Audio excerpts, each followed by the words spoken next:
One Shabbat morning, the rabbi turns around to his congregation and says, next week, my sermon is going to be all about the sin of lying.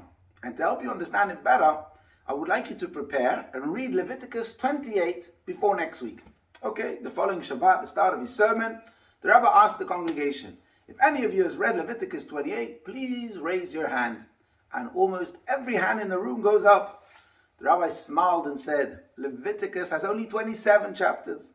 I will now proceed with my sermon on the subject of lying. Let's be honest. Though we tend to hate liars, many of us speak untruths all the time. Does any of the following sound familiar? I'll be ready in 5 minutes. Or yeah, that makes sense. Or you look great in that. Or I'm fine.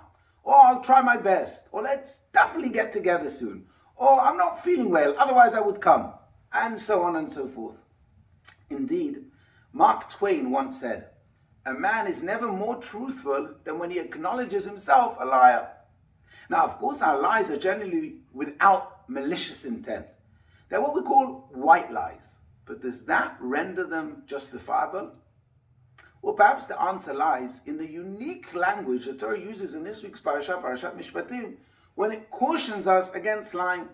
Midvar sheker tirchak. Distance yourself from lying, reads the verse.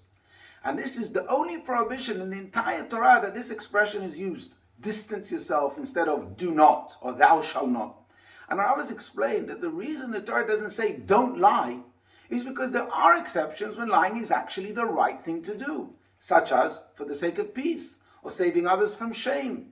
As a matter of fact, one is also allowed to lie in order to protect another person's health or to avoid sharing facts that are opposite of modesty and to protect others or even oneself from unlawful financial loss. Now that said, this doesn't mean that one has carte blanche permission to say a blatant lie. Rather, even when lie is needed, one should merely change the facts whilst trying to retain at least a glimpse of truth. And this is the second meaning of the verse, because when lying is justified, one should distance himself from lying, i.e. try to say words that at least not outright lies. So back to the original question, are white lies allowed? Not necessarily. Only if they are for a greater good. And even then, one ought to distance himself as much as possible from actually lying. They should change the facts just as much as needed. So although we accept that in an imperfect world that we inhabit, truth is often at odds with other important values, we yearn for the day when all virtues and values will be peacefully coexisting and there will be no need to lie. In the coming of Mashiach, speedily in our days. Amen. Shabbat Shalom.